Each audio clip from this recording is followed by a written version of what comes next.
Meanwhile, it's the end of an era for Switzerland's nuclear prowess. The Alpine country has shut down one of its 4 nuclear power stations. The Mühleberg Nuclear Power Station went off the grid after having operated for 47 years.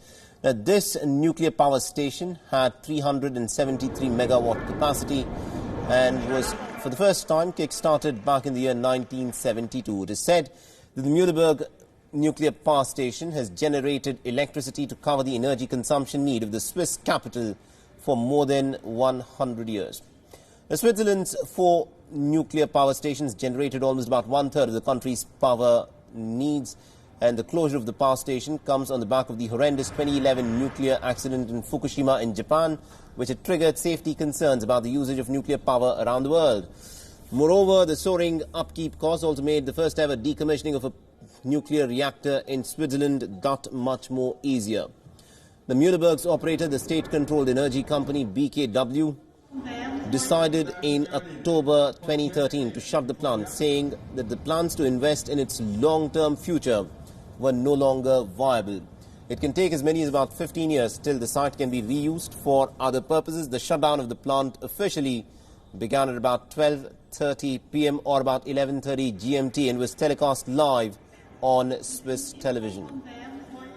The whole process will last 15 years, and one can say there are 3 phases. There's the first phase where there is still high radioactivity on the site.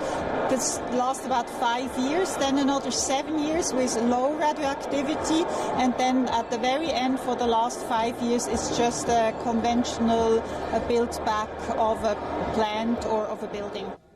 Now, the anti-nuclear energy campaigners are, of course, welcoming the shutdown of the nuclear plant, and according to them, switching to nuclear energy was a grave mistake for Switzerland. C'est vraiment une situation historique parce que maintenant on commence à se délivrer de cette énergie nucléaire. J'habite à 15 km d'ici, alors c'est aussi une question de sécurité, mais c'est aussi une question de responsabilité envers les générations futures.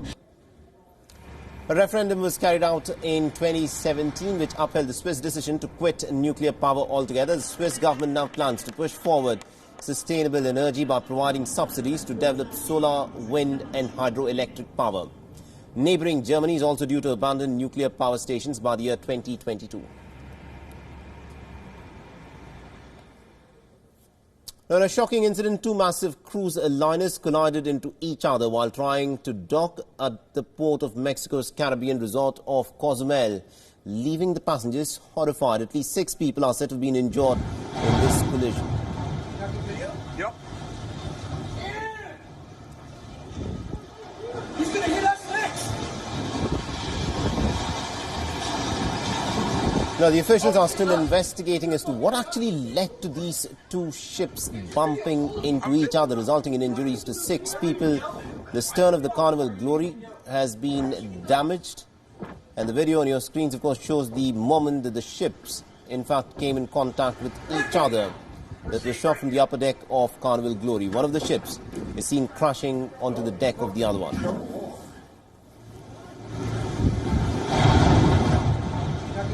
Yep. He's going to hit us next. Meanwhile, the tourists were alarmed by the sudden collision. Listen in to what they had to say.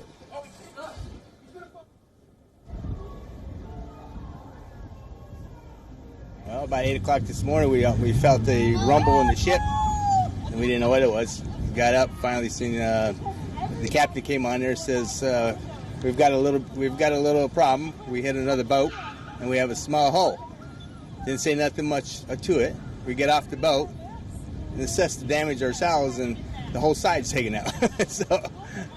so we don't know if we're going to get back or they're going to let us back on. And Carnival also added that the ship's itineraries were not impacted by this incident. In a statement, the company has said, and I quote, Carnival Glory was maneuvering to dock when it made contact with Carnival Legend, which was already alongside. We are assessing the damage, but there are no issues that have impacted the seaworthiness of either of the 2 ships.